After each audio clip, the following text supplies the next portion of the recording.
Daniel Price stood in the waiting hall and tried not to look nervous. Around him, 11 other beings from different species waited for the ceremony to begin. Some of them looked like warriors, others looked like scholars. All of them seemed more confident than he felt.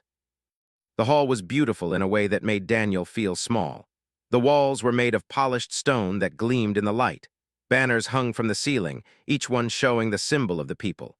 The symbols looked like claws holding a star. Daniel had studied their culture for months, but being here in person was different from reading about it. A warrior stood to his left. Commander was nearly 8 feet tall with gray skin like armor. His 4 arms crossed over his massive chest. He had not spoken to anyone since arriving. Daniel suspected the thought this whole event was beneath him. To his right stood On, a meditation master. They were tall and thin with silver skin that seemed to glow slightly. On's eyes were closed. He had been standing perfectly still for over an hour. Daniel's legs already hurt from standing. The other candidates were equally impressive. There was a tactical genius, a weapons master, a diplomat, and others from species Daniel had only met in passing. Each one had been chosen to represent their people at this ceremony. Each one brought skills and knowledge that their species wanted to share. Daniel was here representing Earth. He was an cultural liaison, which meant he studied alien life and helped humans understand other species. He was good at his job, but he was not a warrior. He was not a master of meditation or tactics. He was just a man who liked learning about others and helping where he could. The ceremony today was important. There were a warrior species who looked like large felines. They were covered in fur that ranged from gold to dark brown. They had sharp claws and sharper minds. Their culture valued strength and honor above almost everything else. They were fierce in battle and proud of their traditions. Every 20 cycles, which was about 30 Earth years, they held a special ceremony. They would bring their cubs before trainers from other species. The cubs would choose who would teach them. It was a great honor to be chosen. It brought respect to the entire species of the chosen trainer. Daniel did not expect to be chosen. Humans were new to the galactic community. Most species saw them as too emotional or too soft. They especially seemed to think humans were weak. They were polite about it, but Daniel could see it in their eyes. Large doors at the end of the hall began to open. The sound echoed through the chamber. All 11 candidates straightened their posture. Daniel did the same, trying to look professional. A group of elders walked into the hall. They moved with grace despite their age. Their fur was gray and white, marked with scars from long lives of service. Leading them was High Elder. She was smaller than the other elders, but carried herself with absolute authority. High Elder stopped in the center of the hall. Her yellow eyes swept across all 12 candidates. When her gaze reached Daniel, he felt like she was looking into his soul. He kept his expression calm and respectful. "Welcome, honored guests," said. Her voice was deep and clear. "You stand here today because your species believe you worthy of teaching our young. This is no small thing. Our cubs are our future. Who shapes them shapes our entire people." The candidates all bowed or made gestures of respect according to their customs. Daniel placed his hand over his heart and bowed his head slightly, the way he had been taught. "The ceremony is ancient," continued. "Older than our alliance with most of your peoples. It is simple but sacred. You will each demonstrate your skills and philosophy. You will show our cubs what you believe makes a strong and worthy being. Then the cubs will choose." She paused and looked at each candidate again. "Know this, the cubs choose with instinct we adults have lost. They see truth we cannot.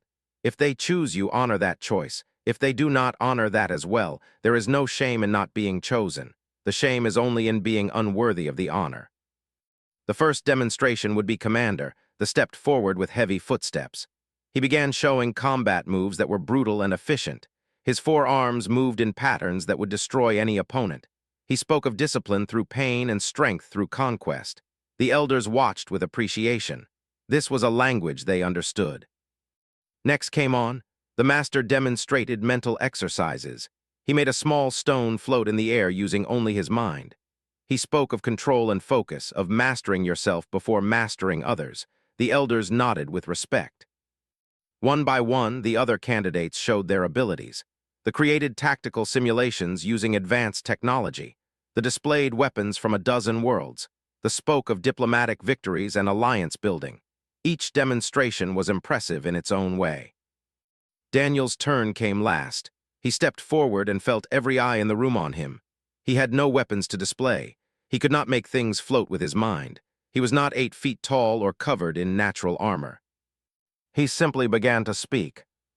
"I come from Earth," Daniel said. "My planet is dangerous. We have storms that can destroy cities. We have predators that hunt in the dark. We have diseases that can kill millions. Earth made humans strong, but not in the way you might think." He walked slowly as he spoke, making eye contact with the elders.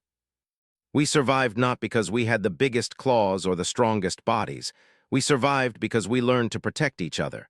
A human baby cannot walk for a year after birth, cannot feed itself for years. In that time it would die without others to guard it. So we learned that protecting the weak was not weakness. It was necessary. It was survival." Some of the candidates shifted uncomfortably. They made a sound that might have been disapproval. "We learned that the best teachers are not those who demand respect through fear," Daniel continued. "They are those who earn trust through patience. On Earth, we have a saying, you can lead a horse to water, but you cannot make it drink. It means you cannot force learning. You can only create the space for it to happen." He stopped in the center of the hall. "If I were chosen to teach, I would not try to make cubs into humans. I would help them become the best version of themselves. I would teach them that true strength includes knowing when to fight and when to show mercy. That honor comes not from never falling, but from always rising again. That protecting those who cannot protect themselves is the highest calling any warrior can have." The hall was quiet when he finished.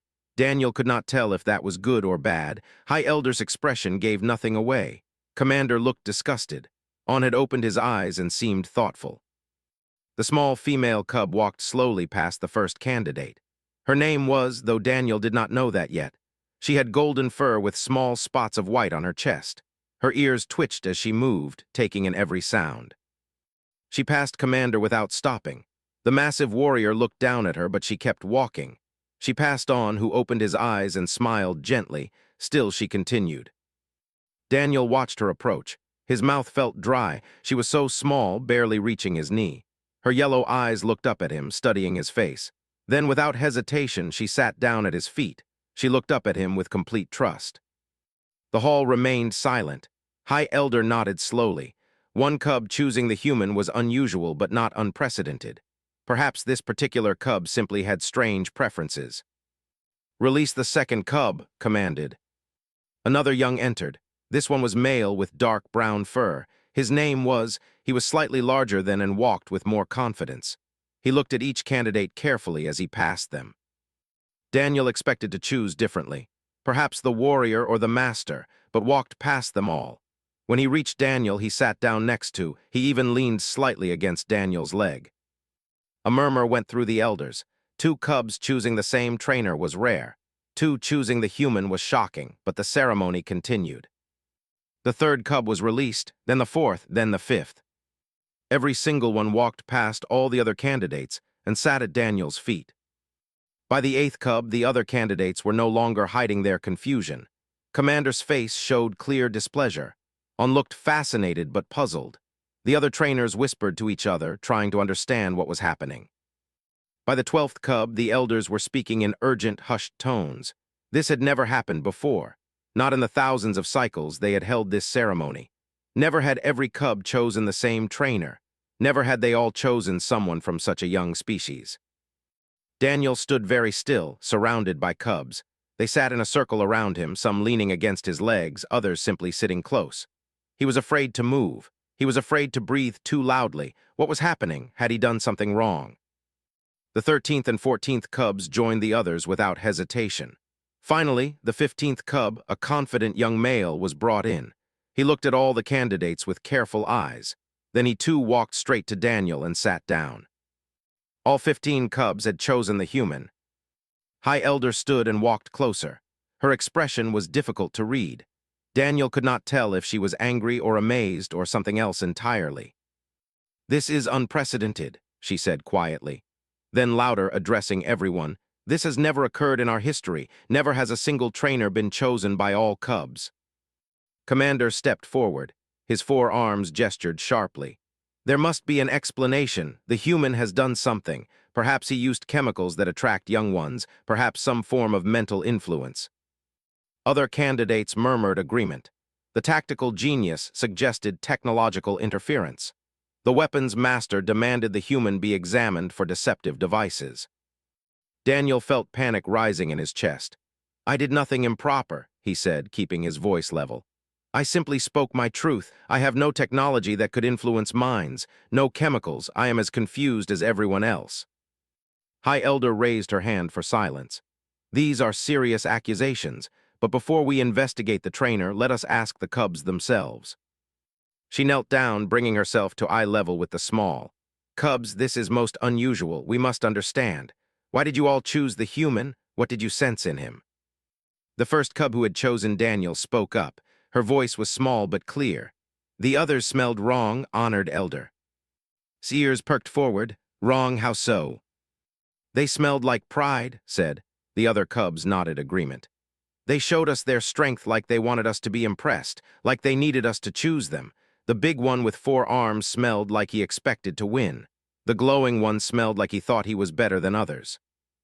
Another cub, a female with reddish fur, added, "They looked at us like we were tests to pass, like choosing them would prove they were great." The dark-furred male stood up. But the human smelled different. He smelled like safety, like protection, not protection because he wants glory from it, protection because it is right. When he spoke, continued, he did not speak about being strong or being best.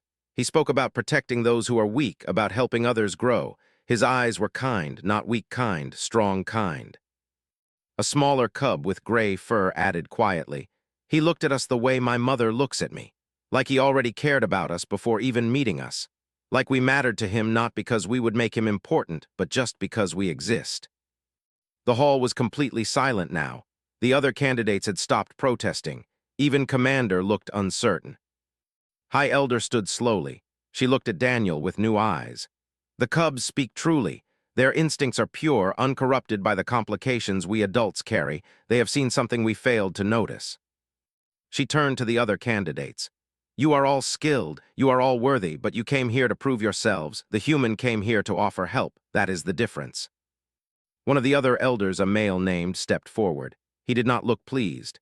"With respect, High Elder, the cubs are young.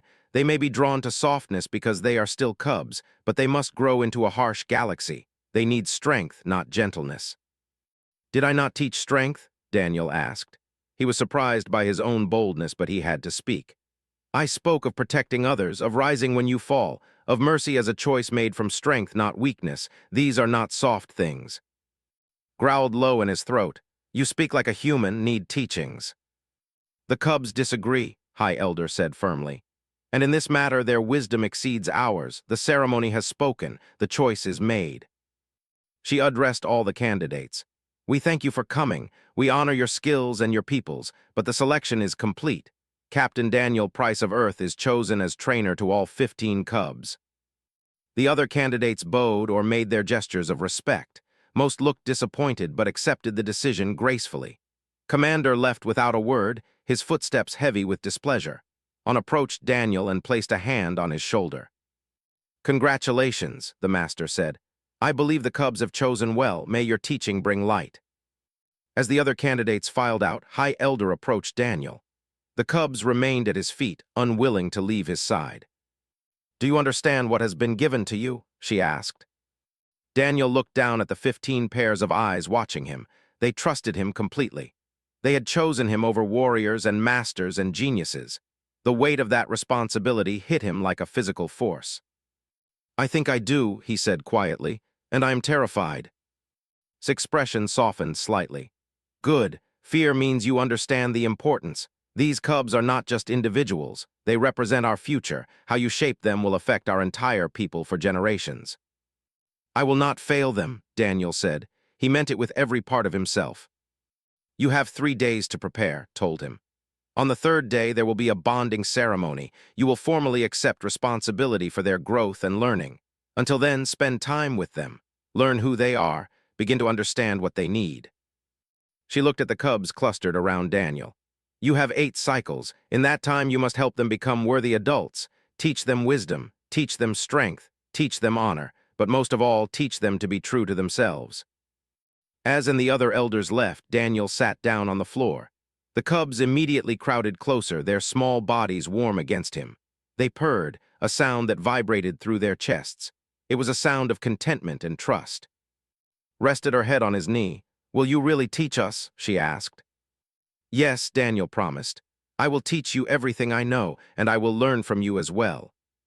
Looked up with bright eyes. "The others said we were foolish to choose you, that humans are weak." Daniel smiled. "Then we will prove them wrong together. Are you ready?" All 15 cubs responded at once, their young voices mixing together. "Yes." Daniel took a deep breath. 3 days to prepare for a responsibility that would last 8 cycles. 3 days to figure out how to teach alien cubs to be their best selves. 3 days before his life changed forever. The next 3 days passed in a blur of activity. Daniel spent every waking moment learning about the cubs and the massive responsibility he had accepted. The training bond was not simple. It was sacred to the people. For the next 8 cycles, approximately 12 Earth years, Daniel would be responsible for shaping these 15 cubs into capable adults. If he succeeded, humanity would gain tremendous respect across the galaxy. If he failed, the cubs would suffer and Earth's reputation could be destroyed. The weight of it kept Daniel awake at night. During the day, he met with each cub individually. He needed to understand them as individuals, not just as a group. Each one had a unique personality, unique fears, and unique strengths. The first to choose him was brilliant. She understood complex ideas faster than cubs twice her age. But she was also anxious. She worried constantly about disappointing her parents and her people. She second-guessed every decision she made. The confident dark-furred male was brave to the point of recklessness. He would charge into situations without thinking, trying to prove his worth. He had scars already from taking unnecessary risks. There was Myra, a gentle female with silver-gray fur. She was kind and thoughtful, but her parents worried she was too soft for a warrior culture. They pushed her constantly to be more aggressive, more fierce. It was breaking her spirit. Was the opposite. He was naturally aggressive and strong, but lacked any discipline. He picked fights with other cubs and could not control his temper. His family had high hopes he would become a great warrior, which only made his behavior worse. Each cub had their own story. Each one needed something different from him. Daniel also faced resistance from some adults. War Master was the loudest critic. He was an elder warrior covered in scars from decades of battles. He believed strongly in traditional training methods. On the second day, confronted Daniel in the training hall. "You are a mistake," said bluntly. His yellow eyes were hard. "The cubs chose with emotion, not wisdom. They are young and foolish. They saw softness and were attracted to it like moths to flame, but softness will not prepare them for a dangerous galaxy." Daniel met his gaze calmly. "I do not intend to make them soft. I intend to make them strong." "Human strong?" His lip curled back, showing sharp teeth. "Human compassion and human mercy? These things are weaknesses dressed up as virtues. The galaxy respects strength, real strength, the kind that comes from hard training and harsh discipline." "The kind that burns cubs out before they reach adulthood?" Daniel asked quietly. His ears went flat against his head. It was a sign of anger. "You dare question our methods? Methods that have kept our people strong for thousands of cycles." "I question whether they are the only way," Daniel said. "High Elder told me that your people have been struggling, that traditional methods produce fierce warriors but also inflexible ones who cannot adapt, who burn out from constant pressure." "Is old and soft herself," growled. "She sees problems where there are none." Before Daniel could respond, a gentle voice spoke from behind them. "I am old, yes, but not soft." Both turned to see High Elder entering the hall. She walked slowly but with absolute authority. "War Master," she said, "your concern for the cubs is noted and appreciated, but the selection has been made. The bond will proceed." Bowed his head respectfully, but his displeasure was obvious. "I simply fear for their future, High Elder." "As do I," replied. "Which is why I support this path. Our traditional methods are failing. You know this as well as I do. Our warriors are strong but brittle. They break when they should bend. They fight when they should negotiate. We are becoming isolated because we cannot adapt." She looked at Daniel. Perhaps the cubs saw what we did not. Perhaps they instinctively knew they needed something different. After left, still radiating disapproval, sat with Daniel. They talked for a long time about culture and history. She explained the pressures their people faced. They had been warriors for thousands of cycles. It was their identity, their pride. But the galaxy was changing. Conflicts were being solved through diplomacy more than combat. Species that could adapt thrived. Those that could not were being left behind. We need warriors who can also be diplomats, explained. Leaders who understand when to fight and when to talk. Individuals who are strong enough to show mercy and wise enough to know its value. I will try, Daniel promised. But I cannot do this alone. I need support, I need resources, and I need time to develop my methods. You have all of those things, assured him. But you also have enemies who will watch for any sign of failure. Be careful, Daniel Price. The path ahead is not easy. That night, Daniel worked late into the darkness. He created a curriculum that would blend traditions with human wisdom. He would not abandon their warrior culture. Instead, he would expand it. Combat training would still be important. The cubs would learn to fight and defend themselves. But they would also learn why they fought. They would learn to see enemies as beings with their own stories, not just obstacles to destroy. He planned lessons on different cultures. The cubs would meet diplomats from various species and learn that different did not mean inferior. They would practice negotiating, compromising, and finding solutions that benefited everyone. Most importantly, he would create scenarios where the cubs had to choose between winning and doing what was right. He would teach them that honor came from character, not from victory. On the morning of the third day, the bonding ceremony arrived. The hall was filled with families. Parents, elders, warriors, and citizens all came to witness the ancient ritual. Daniel wore formal clothing provided by It was made of deep blue fabric with silver threads forming patterns of stars. The cubs were brought in wearing ceremonial bands around their necks. Each band bore their family symbol. High Elder stood in the center of the hall. We gather today to witness an unprecedented bonding. 15 cubs, 1 trainer. A human trainer, the first of his kind to be chosen for this sacred duty. She looked at Daniel. Captain Daniel Price of Earth, do you understand the responsibility you accept today? I do, Daniel said. His voice was steady despite his nerves. Do you swear to guide these cubs with wisdom and patience, to help them grow in strength, honor, and character, to put them above your own pride or comfort? I swear it. Do you promise to respect their nature while teaching them your human wisdom, to make them better versions of themselves, not copies of you? I promise. Turn to the cubs. And you, young ones, do you accept Daniel Price as your trainer? Do you agree to learn from him, to trust him, and to honor the bond between you? All 15 cubs spoke together. We do. The ceremony continued with traditional blessings and rituals. Daniel repeated words in the language that he had practiced for days.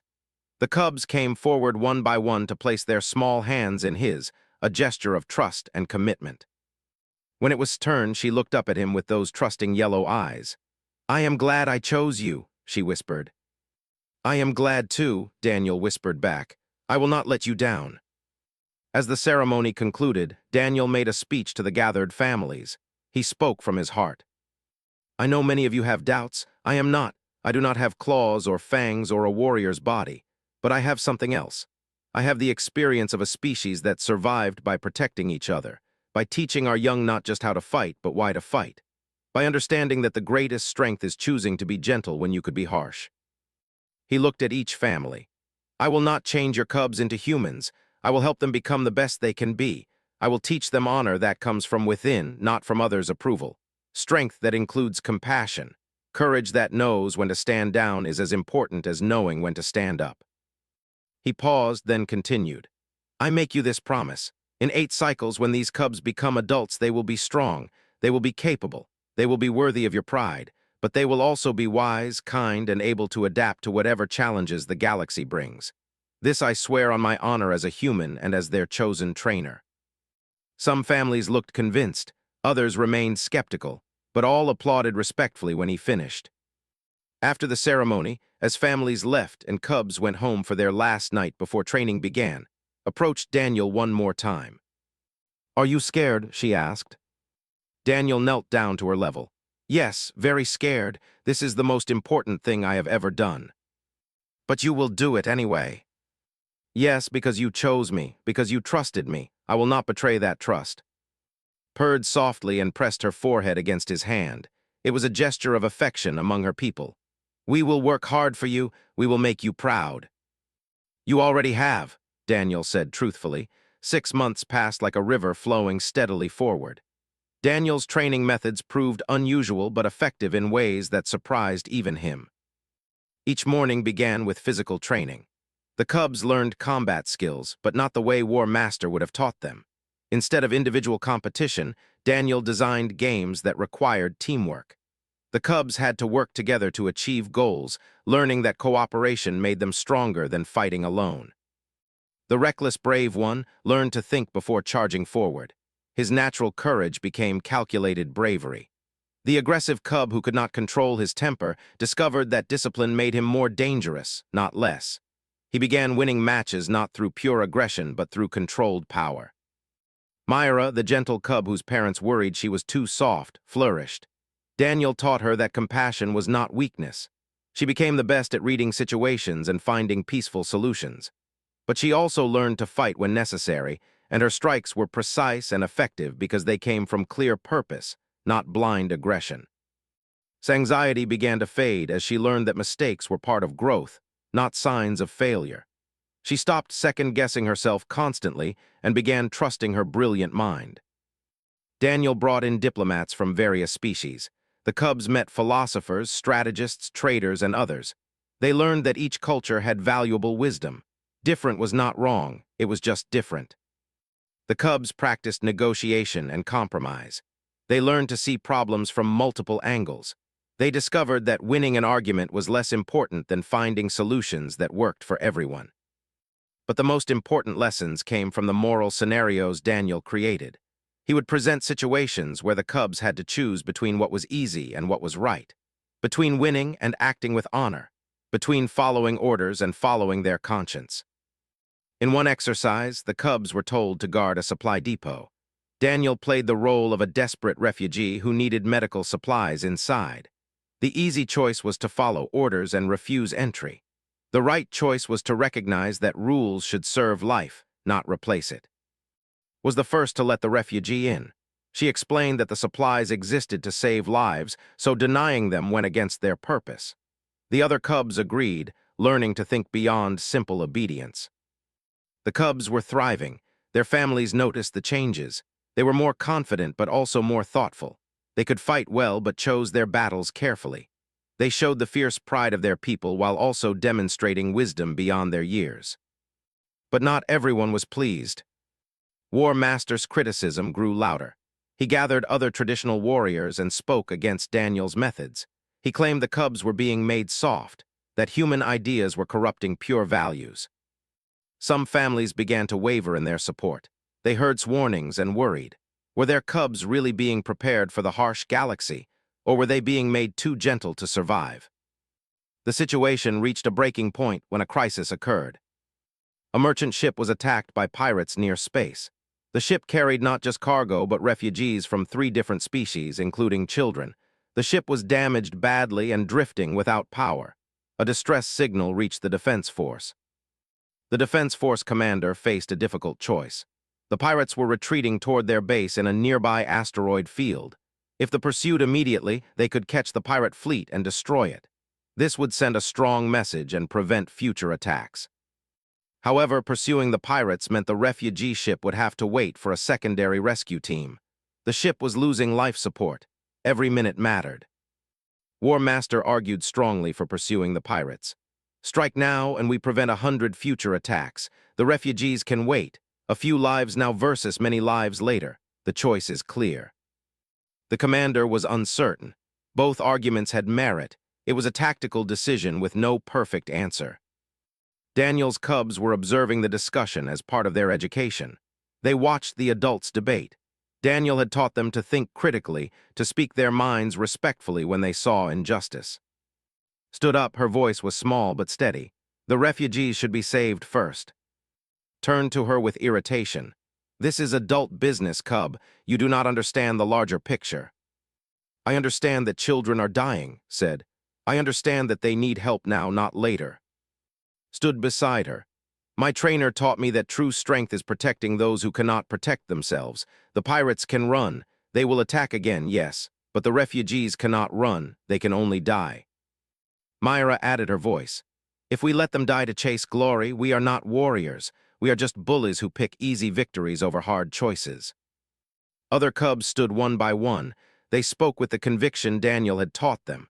They argued that the refugees were helpless, that protecting the weak was the highest duty. That honor came from saving lives, not from revenge. Was furious. You see, this is what human training does. It makes them think with emotion, not strategy. It makes them weak. But High Elder, who had been listening quietly, spoke up. They think with compassion informed by strength. That is different from weakness. She looked at the defense commander. The Cubs have reminded us what we should never have forgotten. We are warriors, yes, but we are warriors who protect, not warriors who seek convenient victories. Save the refugees. Let the pirates flee for now. We will deal with them later. The commander nodded and gave the orders. The defense force moved to rescue the refugee ship immediately. The operation succeeded. All refugees were saved, though barely. The ship's life support failed minutes after the last person was evacuated. If they had pursued the pirates instead, everyone on that ship would have died. But the pirates escaped. They would attack again someday. This tactical reality did not sit well with. 3 days after the rescue made his move, he formally challenged the training bond.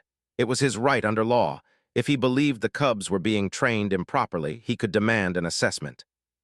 High Elder called Daniel to her chambers to explain. Has invoked the challenge of worth, she said. Her expression was grave. It is a traditional right. The Cubs must prove through trials that they meet standards. If they fail, you will be removed as trainer and they will be placed under traditional instruction. Daniel felt his stomach drop.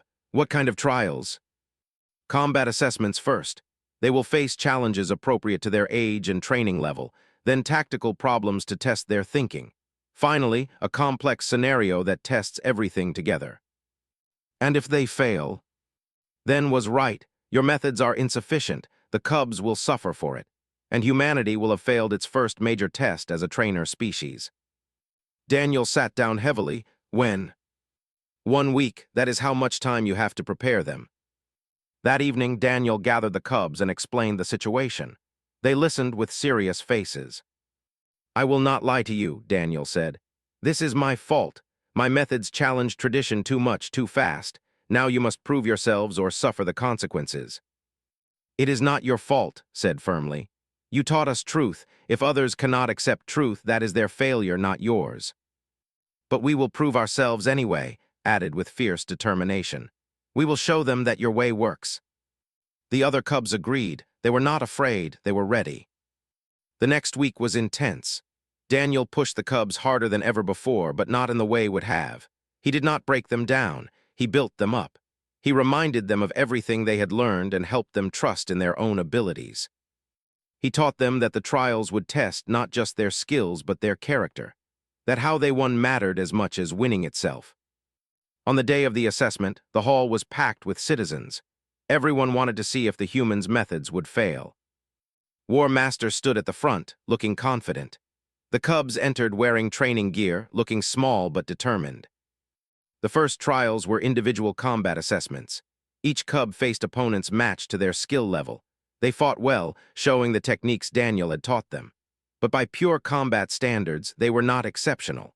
They won their matches, but without the overwhelming dominance traditional training might have produced. Looked satisfied. This was going as he expected. The Cubs were competent but not remarkable. The tactical problems came next. The Cubs solved them correctly, but again, not brilliantly. They showed good thinking, but nothing that would impress hardened warriors. As the trials progressed, Daniel began to worry. Maybe he had been wrong. Maybe he had failed them. Maybe was right, and the galaxy needed the old ways, not human idealism. Then came the final trial. The final trial began with a detailed briefing. Pirates had seized control of a civilian space station. They held 20 hostages, including 5 children from various species. The pirates were armed and had threatened to kill hostages if their demands were not met. The Cubs were given a map of the station, information about the pirates' positions, and access to simulated equipment and support teams. They had 1 hour to plan and execute a rescue. War Master sat in the observation area with his arms crossed. He expected the Cubs to choose a direct assault. Quick, aggressive, effective, the traditional approach. Daniel watched from another section, trying to keep his expression calm. His heart pounded in his chest. Everything depended on this. The cubs gathered in a circle, took the lead naturally, her anxiety replaced by focused determination. We need to assess the situation first. What do we know? Studied the station map. 3 pirate groups, one guarding the main hostage room, one at the control center, one patrolling the corridors. The once aggressive cub, who now channeled his strength with discipline, added, "Direct assault would work, but hostages could be killed in crossfire." Myra, the gentle one who had learned to balance compassion with capability, spoke quietly. "The pirates are afraid. They took hostages because they are desperate. Maybe we can use that." The cubs discussed rapidly, building on each other's ideas. They were not competing. They were cooperating, each contributing their unique perspective. Finally, they presented their plan to the judges. It was not what anyone expected. Instead of a traditional assault, the cubs proposed a multi-layered approach. First, they would establish communication with the pirates and negotiate, not to give in to demands, but to understand what the pirates actually wanted and to buy time. While negotiations continued, a small team would infiltrate through maintenance tunnels. But their goal was not to attack. It was to position themselves to protect the hostages if things went wrong. Simultaneously, they would hack the station's environmental systems, not to harm the pirates but to create discomfort. Slight temperature changes, flickering lights, small things that would increase stress and make the pirates more willing to negotiate. Most importantly, the cubs proposed offering the pirates a way out, a guarantee of fair treatment if they surrendered peacefully, a shuttle standing by to take them into custody without violence. Stood up angrily. "This is foolishness. You negotiate with pirates, you offer them mercy. This is weakness." Faced him calmly. "It is strategy. Dead pirates cannot tell us about their organization. Dead hostages cannot go home to their families. If we can achieve our goal without violence, why would we choose violence?"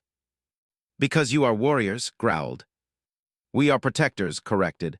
"Warriors fight when they must. Protectors save who they can." The judges allowed the simulation to proceed. The cubs executed their plan with remarkable coordination.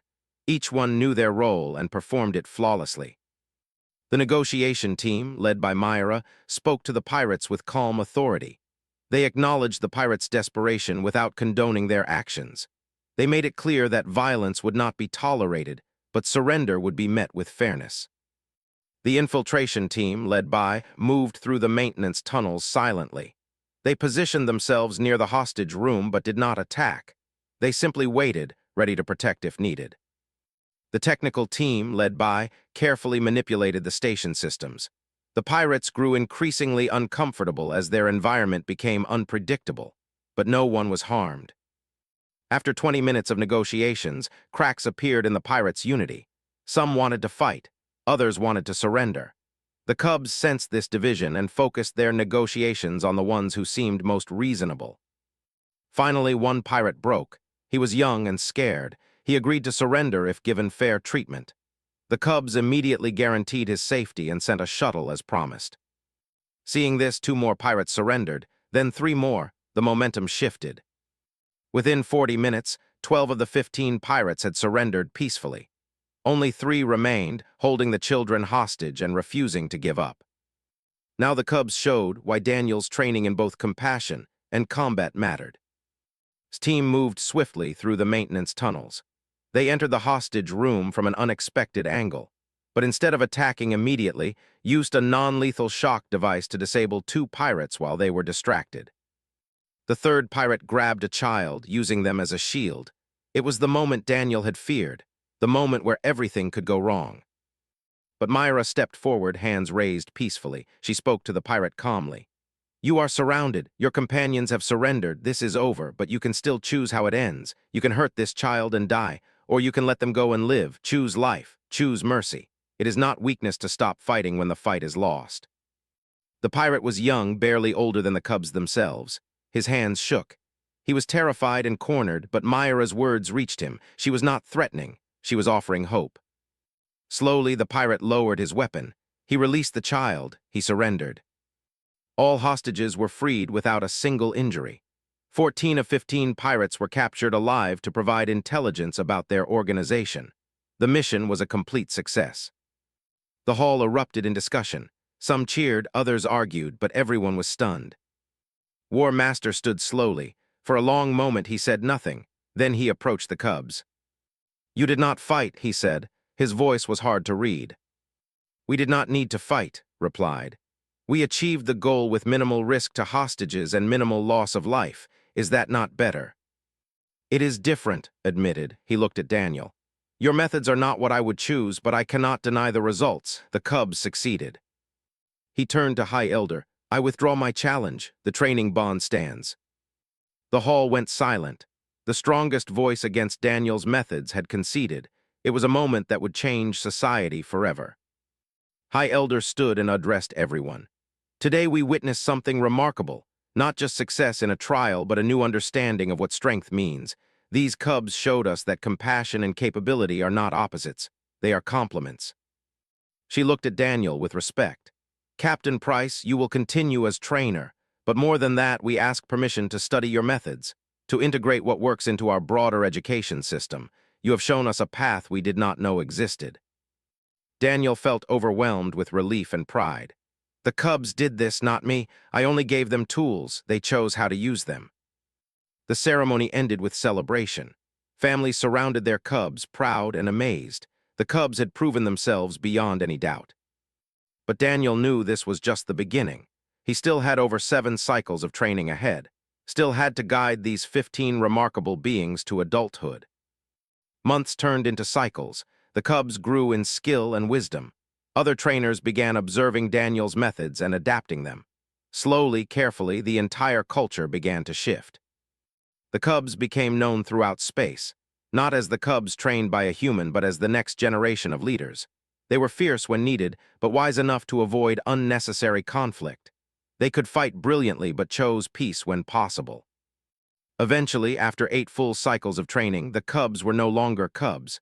They were young adults, ready to take their place in society. The graduation ceremony was enormous. Representatives from dozens of species attended, including high-ranking officials from Earth. Daniel wore formal robes provided by decorated with symbols representing each of his students. One by one, the 15 young stepped forward to receive their adult names and roles. Became a diplomatic ambassador, using her brilliant mind and careful nature to build bridges between species. Joined the defense force, but as a specialist in hostage rescue and peacekeeping. Myra became a teacher, spreading the lessons of compassion combined with strength. Became a combat instructor, teaching controlled power to new generations. Each found their path, each carried forward what they had learned. When all 15 had been formally recognized as adults, they did something unprecedented. They approached Daniel together and, as one, sat at his feet just as they had during the selection ceremony years ago. But now they were not small and uncertain. They were confident, capable, and grateful. Spoke for all of them, her voice carrying through the hall. "You taught us that humans measure strength not by who you can defeat, but by who you can protect. Not by victories won, but by lives saved. Not by tradition followed, but by wisdom applied. We carry these lessons into our future, and we will teach them to others. Thank you, Teacher Daniel. Thank you for seeing us not as soldiers to be shaped, but as individuals to be nurtured." Daniel had to blink back tears. "You were always remarkable. I just helped you see it in yourselves." As the ceremony ended and Daniel prepared to return to Earth, High Elder approached him privately. "You have changed us," she said simply. "Not just these 15, but our entire people. We are beginning to understand that strength has many forms, that adaptation is survival, that the future belongs to those who can be both fierce and gentle, both warriors and peacemakers." "The cubs changed themselves," Daniel replied. "And they changed me too. I learned as much from them as they learned from me." "Then it was a true teaching bond," said with approval. "The best learning flows both directions." She handed him a small crystal pendant. "This is the highest honor we can give a non. You are considered clan, family. You will always have a place among us." Daniel accepted it with deep gratitude. "I will treasure this always." As his ship prepared to depart, all 15 of his former students came to say goodbye. They had grown so much. They towered over him now, strong and capable and ready for whatever the galaxy brought. But in their eyes, he still saw the small cubs who had chosen him that first day, who had sat at his feet and trusted him completely. "Will you come back?" asked. "Yes," Daniel promised. "I will want to see how your stories continue, to hear about your successes and help with your struggles if I can." "We will make you proud," Myra said. "You already have," Daniel replied, "every single day." The ship lifted off, carrying Daniel back toward Earth. Below, the 15 young watched until the ship disappeared from sight. News of Daniel's success spread across the galaxy. The story of the human trainer and the cubs who chose him became legend. Other species began requesting human trainers for their own young. Earth's reputation grew not as a military power, but as teachers and mentors. The next selection ceremony, 20 cycles later, was different. They still invited warrior species and tactical geniuses, but they also invited teachers, healers, philosophers, and others who understood that strength had many forms. The cubs in that ceremony had more choices than ever before, and they chose based not on impressive demonstrations of power, but on who they sensed would truly care about their growth. The galaxy was changing. The old ways of pure strength and dominance were giving way to something more complex, more balanced, more human in the best sense of the word. And it all started because 15 small cubs looked at 12 candidates and chose the one who smelled like safety, who looked at them with kind eyes, who promised to protect them not for glory, but because it was right. They chose well, and in choosing they changed everything. It was a complex scenario. The cubs were presented with a hostage situation. Pirates had taken civilians captive in a space station. The cubs had to plan and execute a rescue using the resources available. This was where everything would be decided. This would show whether Daniel's training had truly prepared them or whether he had failed. That night, Daniel stood alone in his quarters looking out at the alien stars. Tomorrow, the real work would begin. 8 cycles of teaching. 8 cycles of proving that human methods could work for cubs. 8 cycles of carrying the weight of 15 lives and the reputation of his entire species. He was terrified, he was uncertain, but he was also determined. The cubs had chosen him. Now he would show the galaxy that their choice was the right one. The cubs sat with him as the hall slowly emptied. They had made their choice. Now Daniel had to prove worthy of it. "The demonstrations are complete," announced. "Bring in the cubs." A side door opened. Daniel's heart beat faster. This was the moment. 15 small cubs entered the hall. They were young, maybe 5 or 6 cycles old. Their fur was fluffy and their movements uncertain. They looked at all the candidates with wide, curious eyes. The first cub, a small female, was released to make her choice. She began to walk down the line of candidates. Everyone watched in silence. Daniel held his breath. The real test had begun.